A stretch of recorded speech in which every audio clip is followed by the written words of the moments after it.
the highest state of life is basically this consciousness, this sense of oneness, this sense of connection. And my invitation would be that we all can access it. It's all available to us, whether on the medicine. Some of us need the medicine. I kind of need the medicine to get past some of my significant blocks. Some of you can get there with breath work, with prayer, with service. But ultimately, there's no bad people. There's just brokenness. And we get stuck in pain and suffering and misery. But we can release it. The pathway to release and the pathway to receive are similar journeys.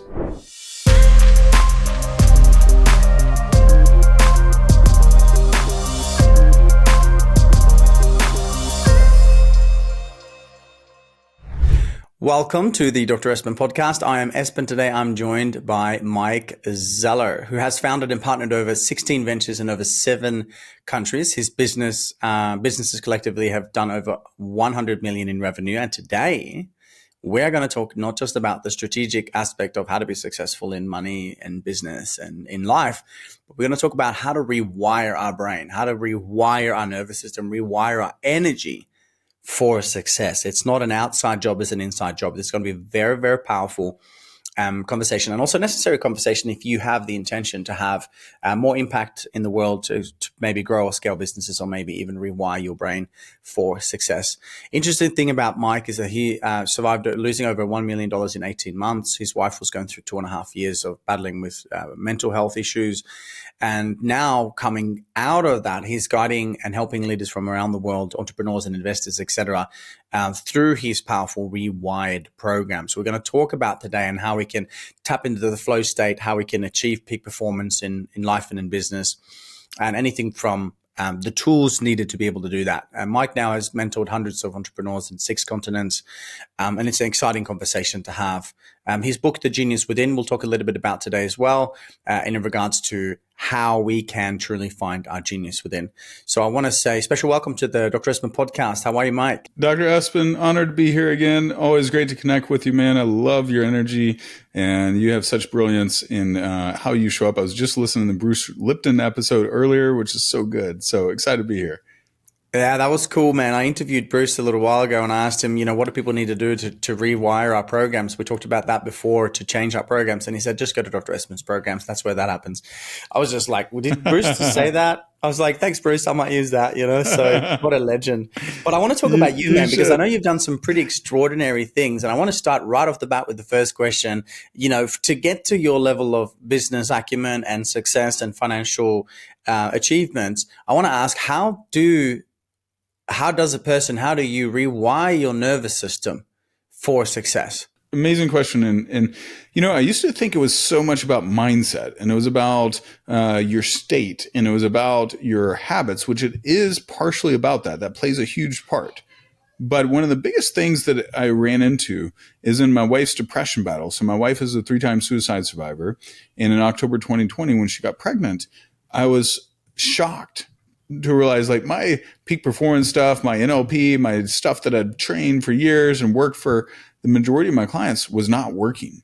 And I was like, oh, there's something deeper here. This is a much deeper, harder, more complex challenge. And I started realizing trauma is really about your nervous system. And then even I started realizing, well, why had I achieved a certain level of success, but I hadn't gotten to another level, a much higher level that I knew I was capable of. And then I started noticing, why do people break through certain levels at certain points?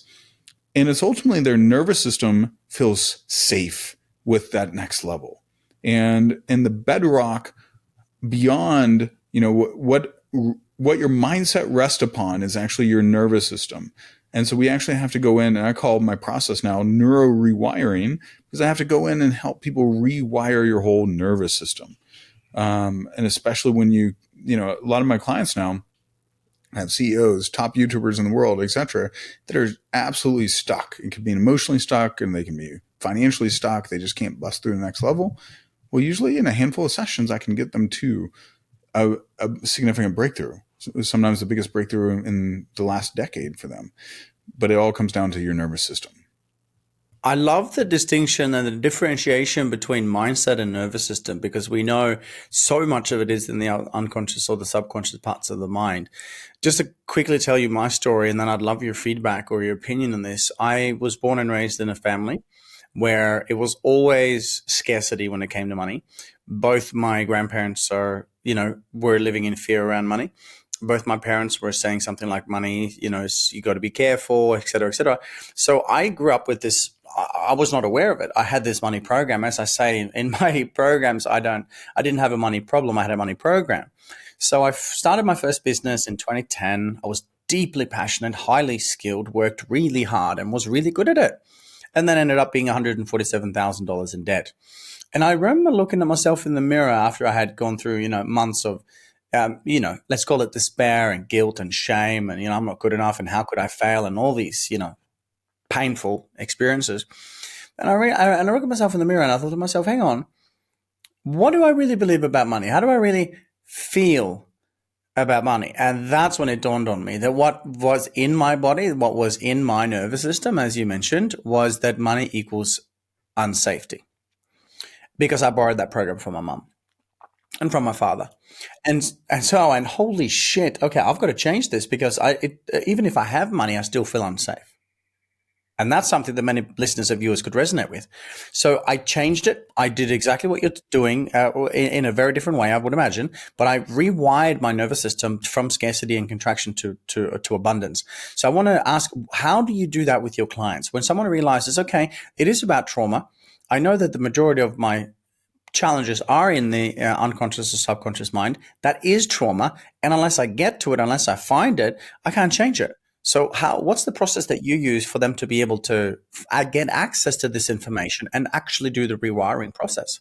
Yeah. May I ask, before I dive into that, what did you do? I'm curious what you did as well, so I can understand and contextualize. Yeah. Certainly. Well, I met a mentor, and he looked at me and he said, so this is the situation that you're in, and so on and so forth. And he asked me, would you like me to show you the problem? And I said, abso-freaking-lutely, and I went and got my profit and loss and my balance sheet. And I said, have a look at this. I thought maybe I spent too much on equipment. Maybe I didn't manage the business right.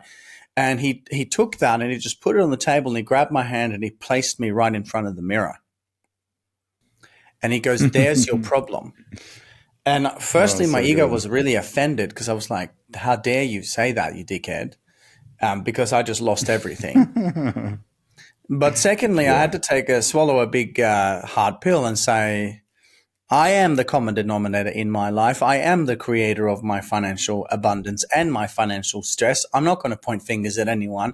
I know that I'm going to fix this, because no one's coming to fix it for me. So either I die in poverty, or I fix this and I don't pass this program on to my kids. So to answer your question, Mike, I had to take a good hard look in the mirror and take full responsibility for the way I had been showing up and for the way I wanted to be showing up in the future. Love it.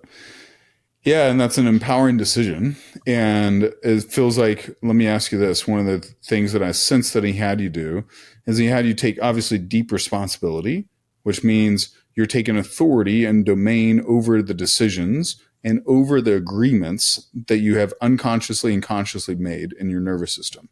Mm-hmm. And then that was the beginning point, right? Yeah, spot on. Well put. And so what happens, so in our nervous system, and the reason it's so much deeper than our mindset is because it's our unconscious mind. So I think of our subconscious mind or unconscious mind. I mean, there's interchangeable, like it's obviously you can't fully define it and put a tight border around it, like Kentucky to Tennessee or Australia to the ocean or whatever, right? Well, in your body, it becomes stored in your body, these agreements and these beliefs. So when you're a little kid and your mom has these money beliefs, or your dad have these money beliefs, and they say something, or it could be a mentor or a coach, anyone that you believe has the truth and you don't as a little kid. Because also, back to one thing I learned from Bruce Lipton, up to age 7, our brain is a hypnotic state. So it's an alpha brainwave, and meaning it just is going to absorb anything that it hears. So when it's in that hypnotic state, then anything that we say, anything that we accept as true, it just becomes an agreement. And that agreement becomes true until someone confronts it or something confronts it head on. And it actually also, sometimes it gets buried so deep in our subconscious, we can't ever access it. So once it's buried so deep, like a lot of my clients, about half of my clients' memories that come up are stuff they've totally forgot about. Like one of my clients, I'll break down how I get to it. I use a combination of tools, but I don't think there's one silver bullet. But if I'm going to rewire a core belief or a core identity, because your identity is an outflow, or your actions are an outflow of your identity. What you accept and believe is true about you. So I got to go through identity. I got to go through beliefs, which are subsequent to identity, and I also got to go through energy. So energy is. Are you familiar with David Hawkins? I imagine, right? So the maps of consciousness and all that jazz. Well, if you're in a state of suffering or a state of apathy or in a state of shame or a state of guilt or a state of fear, it's a much lower vibration than a state of love or a state of acceptance or a state of courage or a state of love, joy. And so lots of my clients, they can't get to that next level. And even myself, one of the things I'm working on is continuing to access higher levels of joy, because as I access higher levels of joy and playfulness and fun, then it's going to attract more abundance into me. And I'm seeing it happen as I'm moving up the scale of maps of consciousness. But I got to get to that root cause. And for me, the most powerful tool I've found, and I would arguably the biggest tool out there, when coupled with other tools, not a standalone tool, is the use of psychedelics, because you get this massive portal. It's like you got, in a research report in 2023, they found that in humans, you have a portal of 3 to 6 hours with MDMA or psilocybin, basically where your nervous system is more wide open than any known point in your lifetime. And so I can do literally a decade worth of work in that 3 to 6 hours. I can get to stuff that Tony Robbins can't get to in 7 days. It's interesting you should say that, my friend. I love this because, even when you do go to Tony Robbins, the first thing that he starts his UPW event with is, by the way, hey, we're doing research with Stanford University, who also assessed, psilocybin, which is, pharmaceutical grade medicine, as in, call it magic mushrooms, if you will, keep it generic. 100%. But right away, he talks about that. And I have extensive experience with that. I was burnt out and experiencing adrenal fatigue in 2016. I went straight to the jungle in Peru and sat with the plant medicine, sat on the ground and found myself. And so I have experienced the same. I can experience 10 years of healing in one ceremony. And this can also be done with breath. Just to be clear, you don't have to smoke things, drink things, or have things, even though it's an amazing thing if it's done right.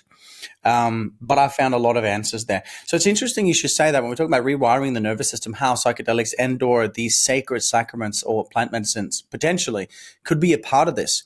This is really cool. I'm interested. What was your journey with this? Clearly, you would have had some experiences yourself to identify this powerful way of healing. What was your experience? Yeah. So, in October 2020, when my wife got pregnant, she began her most recent depression battle. And this was the worst one of her adult life.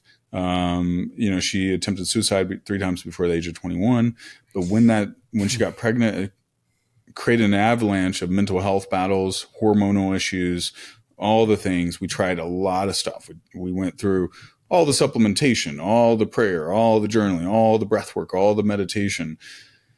Or not all of it, we did a lot. I'll just say a lot. Then we did neurofeedback. We did somatic psychotherapy. We did NAD optimization. All those things had an impact, but the 2 biggest kickers, I would say 3 biggest kickers. NAD optimization, because she was definitely operating in a state of severe fatigue and her metabolic function was way off. And so if your brain's 3% of your body weight uses 25-30% of your body's energy, well, now she's operating in deficiency. So her brain fog and inability to feel like herself was severely deficient. As we got her energy up, it wasn't enough, though, because our daughter would cry, and my wife grew up in a very traumatic childhood. She was the oldest of 11 kids, and her kids were screaming all the time, and she's a highly sensitive person, which is another designation, kind of like, autism or whatever. She was really struggling with this overwhelming stimulation. And So our daughter would cry and would trigger her complex PTSD. And her PTSD would be triggered by an infant, but our infant is going to cry. Our toddler is going to cry. So we had 2.5 years of deep, she was having panic attacks 3 to 5 times a week, complex PTSD. And that's essentially generally considered incurable, deep depression, suicidal ideation, all that.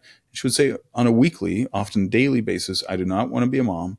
I do not want to be a wife, and I don't want to be alive. And so I was like, okay. And then I'm listening to Tim Ferriss podcasts and Huberman Labs and researching, and I start saying, oh, maybe psychedelics are the gateway, because Big Pharma doesn't have an answer for curing. They have a processes for managing mental health, Agreed. not curing. Well, the research I was hearing from Johns Hopkins and other tests and trials and studies, it was like 70% results, 70% effectiveness of curing depression from sometimes 1 or 2 or 3 sessions. And I was like, wow, okay.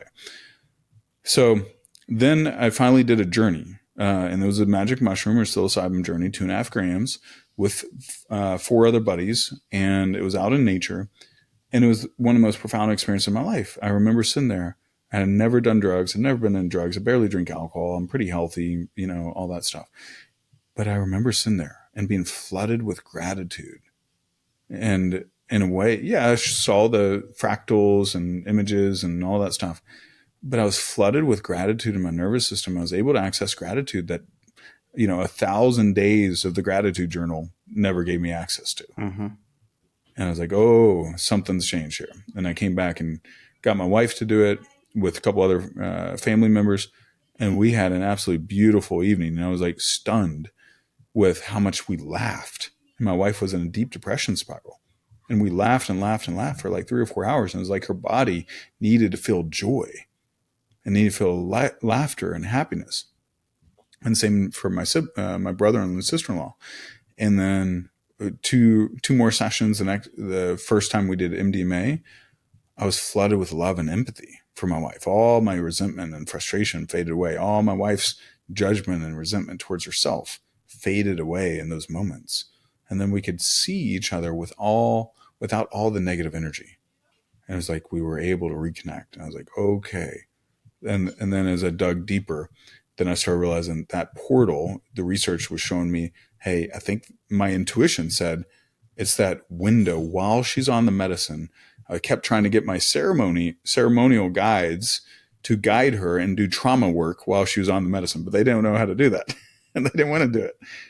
And finally, I talked a therapist into doing deep trauma healing while she was on a psilocybin journey. And that was the night that she would say she got cured of depression and about 95% cured of complex PTSD. Oh, magical. Thank you for sharing that beautiful story. Yeah.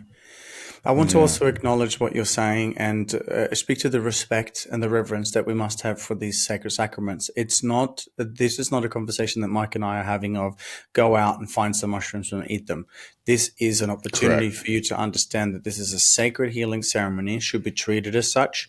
You find the medicine carriers or the shamans that are authentic, that can do this, that understand it, that have reverence and respect for this. And if you are to do something of this, we know, for example, now in Australia and many countries around the world, it's been decriminalized. It's now available through different types of psychotherapy. And I would say I would not want to sit in a room with 4 walls and 2 therapists and having it done. I would rather do it as a part of a sacred healing ceremony. But just to be clear, we're not saying you go out and just do drugs. By the way, in my hypothesis, it's not a drug. It's a medicine. It is by nature. If there's a problem, nature has the answer.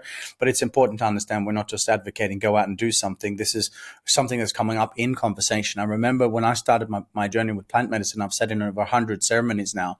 And one of my shamans originally said to me, when the medicine finds you, you will know in your heart if you are ready or not.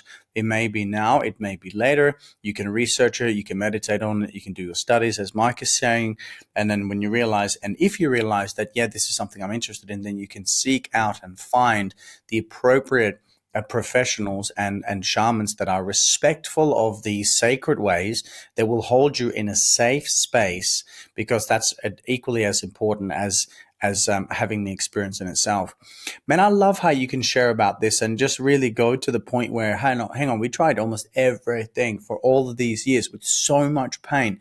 I don't want to be alive and I've got a little one. Like, just imagine that energy in the household, and then speaking to the transformational power of these plants, I think is, and also MDMA assisted therapy, as you mentioned, I think is phenomenal. Outside of this, tangible tools for people out there going, that's great, I love it, I'm open to it, let's see what I can find. Outside of that, what could one do now to start that rewiring journey without these sacraments, perhaps? Yeah. Yeah. And let me add, I love what you said earlier too. The tools are really powerful, and it's like getting into a Ferrari, a race car Ferrari, right? You don't jump in, go down the track at 200 miles an hour without any training. And so having the guide, at least 50% of it is the proper guidance, because the medicines create the opening. What you do with the opening, if you don't have the right guidance, the right safety, and the right dosing. And so you got to have people that know what they're doing. And also if you have trauma, because a lot of people doing the medicines, deeper stuff can come up. People in my work, when guiding clients, my clients don't have bad journeys, but it's because I know what I'm doing, and I'm trained, and I'm studying, I'm constantly learning, and I don't I'm not doing ayahuasca, for example. I'm not guiding people through ayahuasca journeys because I'm not trained in that. That's too much, or LSD. So you're creating a sacred opening that you got to treat it with reverence, because again, your nervous system while you're on this medicine is more wide open than any point. So I got to love and care for my people and recognize, pre-screen appropriately, know the health side effects, because there are health risks. It is very safe when done properly. There's a misnomer. These medicines are less dangerous than alcohol and tobacco when done properly. Absolutely. And with the right safety and protocol. Yeah. That's why I said the difference between drugs and a medicine, because drugs can be used for many different ways, but a medicine is truly something that is natural, that can be applied as a healing ritual or ceremony, and will have those tremendous healing effects. And so even though sometimes, the TGA or whatever said that is a drug, I say, well, you named it a drug, but this has been used for thousands of years from lineages around the world in sacred healing ceremony. So who are you to say that it's a drug? I understand that it needs to be seen and respected in a way, but at the same time, who are we to judge something that has Mother Nature has brought to us forever? We need to protect our people, but at the same time, I don't think we should be restricting ourselves from these sacred plants that have such answers. And I honor you, Mike, for the authenticity that I can feel, for the heart that shines through your with your compassion when you speak of these things, because you're absolutely right. If we can hold it as a sacred ceremony with the reverence and respect for the person and their traumas, then wow, I totally see how this rewiring process is possible. Yeah. You're spot on. And also even like MDMA, for example, is a derivative ultimately created from MDA, which is sassafras, a naturally occurring compound. It's just more easily chemically manufactured. But the other element too, so the medicines create the opening. And the way I like to think of it is like, and then I'll go to the other tools as well, because the other tools are especially effective for healing while on the medicine or post journey. So I think of the medicines like, have you ever been skiing on white powder, like freshly coated mountaintops? Yeah. Right? It's nice. It's beautiful. Well, the medicines, when you do the journey, you do MDMA, psilocybin, sassafras, whatever, ayahuasca, which I don't recommend for the majority of people, by the way. You have to really be called to it. But you get coated with, it's like white powder on the mountaintop of your nervous system. But if you don't do anything with it, it's just like you got this beautiful snow. But if you do something with it and you go down the slopes and you ski and you enjoy it, it's like you're creating new neuro grooves in the pathway of your mind. And those neuro grooves are there afterwards.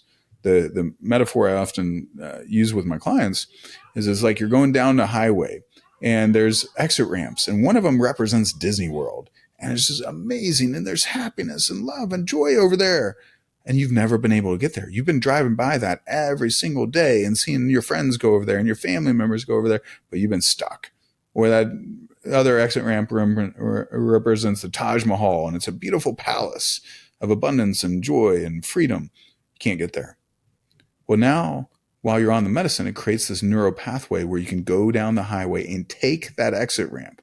At first, you're used to taking the exit ramp of suffering, of excuses, of fear, of doubt, of anxiety, whatever, or just malaise. You're just kind of apathetic or not as at your best, or you're grinding it out. You're succeeding externally, but you're not succeeding with joy. Now you have that exit ramp to be able to bounce off and go over there. And yes, after the medicine wears off, you can still take that exit ramp. You're not going to be as likely to take it as you were while you're on the medicine, but now you actually have that choice. And as you continue making that choice and you reinforce that choice, now that exit ramp becomes more familiar than the one with McDonald's and the one with all the other suffering. And this exit ramp brings you to bliss, brings you to love and harmony and freedom, right? So that's, while you're on the medicine, the tools that I use and that I see most effective. You have to understand psyche, the human psyche, because there's protector parts that often will come up. Like I did a session yesterday. The wife, who I had done a private session with one of her friends, we had to work through her protector parts because she had experienced rape. She'd been molested. She'd adopted, had tremendous abuse as a kid. Like she's actually tried 90 different things. And the most powerful thing had done yet was the first session with me in, almost 15 years of trying to heal herself. And, but the protector parts came up. I do IFS or internal family systems. I do NLP or neuro linguistic programming and somatic experiencing. Then I also do a lot of peak performance psychology, but I only do that after I've worked through a lot of the trauma because I want to get the junk out of the trunk before I reset. Right. Oh, dude, this is so good. Yeah. Tell me about internal family systems. This is really interesting. I've heard a lot about this. Many people rave about this. I honestly speaking, have very little experience with it. What's your understanding of it? How does it work? Yeah. So, actually a session I did a week and a half ago, she's got a big podcast. She's an influencer as well. Her husband's a very successful entrepreneur, and they were in a state of conflict as a couple. They're both high achievers. They want to reach another level, but they had some fear and anxiety, right? What I tried to do is walk in with her and go into her psyche, into her subconscious. And so I'll have people go in, imagine they're in a cafe, and this will explain the IFS. IFS is basically, the philosophy is there's no bad parts. There's your higher self and all these different sub parts of you, and you can label and name and envision like this part, little 3-year-old, Espen, or little 3-year-old Mikey showing up. And then you got the 17-year-old that was dumped by his girlfriend or whatever, right? And you have all these different parts, but they're trying to control and guide and be seen and understood, but they won't rest until they are acknowledged and until that emotion where they experience some suffering or some fear or excitement or whatever, until they're acknowledged. And so I almost have to move. We want the appropriate part to guide at the appropriate time.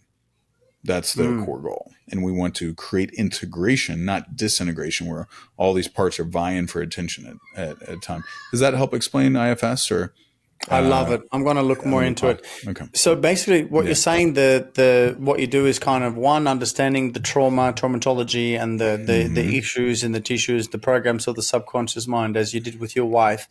And then once you've had a breakthrough in that area, using often a help from Mother Nature, then you apply different kinds of modalities. You mentioned NLP.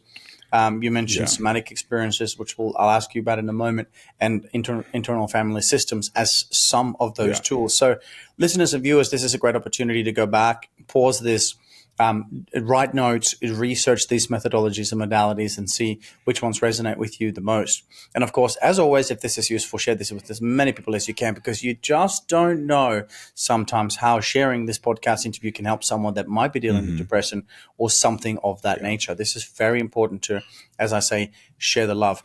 Tell me about the somatic experiences, Mike. I love this. I do the same thing in my 3 days. I have a breakthrough I teach that there's 8 areas of life, right? And in each area of life, there is a particular interference pattern, such as, a lower frequency emotion, fear, guilt, shame, etc. And if we can clear that, heal that, then we can become more coherent, and then we can have more beauty and wholeness in an area of life. And the interesting thing has been, I've realized that it's great to do that in the mind, but unless unless we get into the body, unless we have that somatic experience, we don't really get to release the emotion. As I say, thoughts are the language of the brain and emotions are the language of the body. What is your experience with somatic experiences, which means moving, breathing, getting into the body? I'd like your interpretation of what is a somatic experience and which ones do you apply for the results in your work? Yeah. Yeah. And let me underscore what you're sharing here too, of how important it is to get in the body. So, the average red blood cell lives 115 days. The average skeletal muscle cell lives 15 years or 5,475 days. So our muscle cells have been alive since 2009. They remember. The body keeps the score. It remembers, right? Love that book. And so then it's so good. And then you look at the epigenetic side. Epi means it's like above, and the genes are not the reason. The genes are basically influenced by our living, right? As Bruce Lipton talks about. And so if our muscle cells are remembering, then we need to affect their memory. We have to pay attention to the memory of the muscle cells above and beyond, and that's where the somatic comes into play. So when we go back to my 15 years. It's a long time. Right? Yeah. And then here's a crazy study that just came out not too long ago. It was on rats and pomegranates. So they would feed these rats pomegranate seeds. But guess what they would do? They would shock the rats. After a little bit, they'd shock them as they're about to eat the pomegranate seeds or as they're eating them. And guess what? The next 7 generations of rats would not touch pomegranates, even though they weren't alive. Because the gene, the life experience had told the genes what to turn on, what to avoid, what was scary.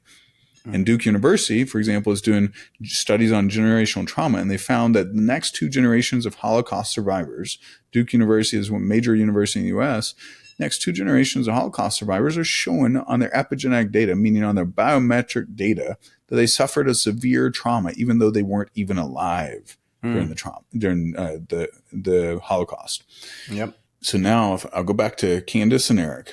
We have a podcast interview coming out where she publicly shares this. So I'm not violating any confidentiality around that. But I could tell, actually, I think it came out yesterday. I could tell that during the session, so I started guiding her into a trauma, to release a trauma, because the medicine, MDMA in particular, floods your body with a feeling of safety and love. That's why it allows you to associate, and then these traumas will bubble up to the surface because they want to get out of your body, and your body finally feels safe to release. Okay. Psilocybin is dissociative. It takes you out of your body. Ayahuasca, dissociative. So I think of medicine in 4 main categories: heart, body, mind, and spirit. And the first ones that I want to start with are heart and body, for trauma specifically. And then, so as I started working with Candace, I asked her, she could see like we walk in a cafe, we see ourselves walking in a cafe. She sees herself in a cafe. Her subconscious mind is speaking. Her conscious mind is agreed to relax. Ask her, hey, what's a memory that your body would like to release? And she sees, so again, her body is leading and her conscious mind is relaxing. She pops up a memory on a wall, on a YouTube thumbnail, and ask her, okay, let's watch that memory. Boom. She starts watching it. Then I ask that version of her to come out of the YouTube thumbnail. And she sees it and she's talking to it. But then pretty quickly, about a minute or 2 in, as we're about to do the deep work, all of a sudden that thought vanishes. She can't access the memory anymore. And what happened is her protector part no longer felt safe. It was too scary. Mm-hmm. And so then I realized, I was like, oh, my assumption is because her and her husband were in a little bit of conflict at the time. I was like, I think there's an issue here where her nervous system doesn't feel safe, because I also knew she had been through some significant trauma as a child, as a little girl. All right. And so what happens for the feminine, they don't feel safe in their body, especially if they experience any sexual abuse. Mm-hmm. So I was like, okay, I got to get her into her body to feel safe. So I was like, I got to go to Eric first. I got to work on Eric, help him get into his body, into his heart, help him release some trauma so she feels more safe. And then I'll come back to her. Sure enough, I do that, work on him for about an hour. She's sitting on the couch, come back to Candace. I'm like, Candace, let me guess. You're not really feeling too much of the medicine right now, are you? She's like, no, how could you tell? Like, also, you're not really feeling safe, are you? And you're not feeling like you're in your body. She's like, yeah, I feel really floaty. I was like, okay, cool. So I was like, Eric, Candace, stand up. And then I had him do a grounding exercise where he just put his hands on her, not like pushing her into the ground, but also not letting her float up into the sky like a feather, firm enough that she feels his support. And then literally within 5 seconds, tears start flowing. And then her head starts falling into his chest. And then her knees, another 30 seconds, her knees start bending and almost to the point she's going to fall down, but she's leaning into him. And she felt safe in her body and felt safe with him. And frankly, she felt probably safe in her body for the first time in her life. She's 35. And then I was like, boom, now we can go in. And I helped. And that was such a beautiful, sacred moment for them as a couple because they really connected without words. And they could feel the connection and the belonging. And then I had her sit down. And this time, because every time before, Eric would sit further away on the couch after he would come to the restroom. I was like, what's going on here? That was another clue. I'm paying attention to somatics because their body is speaking. 93% of our communication is nonverbal. Then this time he sat right by her. And then we went through the memories and we went through the traumas. We went through like 4 or 5 major memories and started releasing them one by one by one and letting go. And the emotion, you could see her body go. You can see her body relax and release. I was like, okay, I got it. And I can give you one story about polar bears to explain somatic further that really helped me understand it. But I'll pause because I know I shared a lot. No, I think that's really great, buddy. I really love that. And I could just sense the sincerity and your care and your compassion in your voice. And so just honoring you for holding such a space for people in general, even on this podcast, to be able to drop into that feeling of being safe, because you're absolutely right. Very, very difficult, if not impossible, to do the real deep healing work through our traumas if we don't feel safe. So good on you for creating such a sacred, safe space and allowing that to happen. And I just wanted to bring this up before we go into the last question. If you're interested in learning more about Mike's work, check out geniuswithinbook.com. That's geniuswithinbook.com. And also neurowiring.com. Go and check that out if you want to learn more, because I think there's certainly something in here. Or go to Instagram, which is the Mike Zeller, TheMikeZeller. Mike Zeller, the Mike Zeller on Instagram. So thank you for just bringing this up. And I love podcasts like this. We're going in talking about owning and operating businesses around the world and changing your life and da-da-da-da. And it just goes a completely different direction, of course, following the flow when it needs to go. I've got one last question for you straight off the cuff. Are you ready? Sure. Let's do it, baby. Let's do it. So here's the question. I want you now to imagine, Mike Zeller, that you are on the world stage. Every sentient being alive has gathered, watching, listening, and fully present with you. When you're ready, take a breath, tune in, do share. What is your message to the world right now? Every sentient being is listening and watching in. Then my goal would be, my invitation to everybody would be, the highest state of life is basically this consciousness, the sense of oneness, the sense of connection. And my invitation would be that we all can access it. It's all available to us, whether on the medicine. Some of us need the medicine. I kind of need the medicine to get past some of my significant blocks. Some of you can get there with breath work, with prayer, with service. But ultimately, there's no bad people. There's just brokenness. And we get stuck in pain and suffering and misery. But we can release it. The pathway to release and the pathway to receive are similar journeys.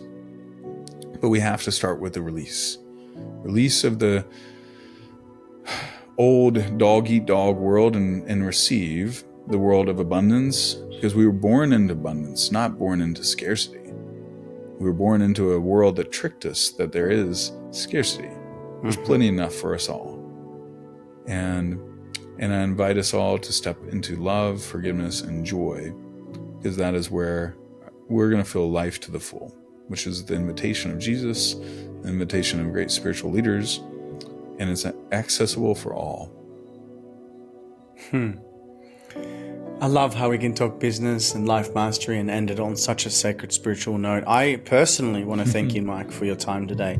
I want to honor you for your path and devotion and dedication to this work, and for how beautifully you've held space for your wife. I'm sure she's held space for you too, but to be able to share such a story with what you've gone through and bring that to our listeners and viewers today is very special. And again, a final reminder for everybody, geniuswithinbook.com or neurowiring.com. Mike Zeller, thank you so much for your heart. Should I just say this? If you ever come to Australia, let me know. We'll see if we can tee up some ceremonies. I might do the same if I come down your way. Yeah?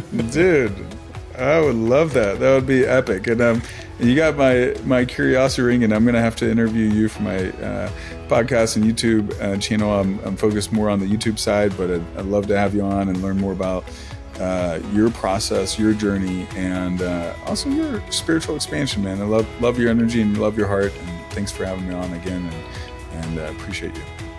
Mike Zeller, everybody. Until next time.